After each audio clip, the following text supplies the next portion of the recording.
Shopping Mall မြန်မာ website တွင်ပစ္စည်းဝယ်ယူနိုင်မည့်ပုံစံနှမျိုး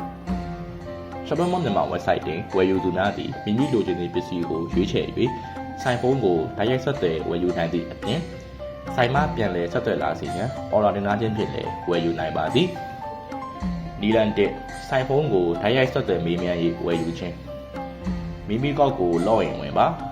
မိမိဝယ်ယူလိုသည့်ပစ္စည်းရှိဆိုင်ကိုနှိပ်ပါAbout Us နေရာကိုနှိပ်၍ဆိုင်ဖုန်းအားတိုက်ရိုက်ဆက်သွယ်မေးမြန်း၍ဝယ်ယူနိုင်ပါသည်။နီလန်နှင့်ဆိုင်မှပြန်လည်ဆက်သွယ်လာစေရန် order တင်ခြင်းမိမိအကောက်ကို login ဝင်ပါမိမိဝယ်ယူလိုသည့်ပစ္စည်းရှိ Add to Cart နေရာကိုနှိပ်ပါ Screen ၏ညာဘက်ပေါ်တော့ရှိ Shopping Cart icon နေရာကိုနှိပ်ပါမိမိဝယ်ယူသည့်ဆိုင်အမည်၏ဘယ်ဘက်ရှိ Checkout button နေရာကိုနှိပ်ပါမိမိမှာယူထားသည့်ပစ္စည်း၏အတွက်နှင့်ဝေပမာဏကိုစစ်ဆေးပြီးနောက် check out နေရာကိုနှိပ်ပါအမည်ဖုန်းနံပါတ်နှင့်ပေးပို့ရမည့်လိပ်စာအပြည့်စုံနေရာတွင်အချက်အလက်များကိုမှန်ကန်စွာဖြည့်စွက်ပါ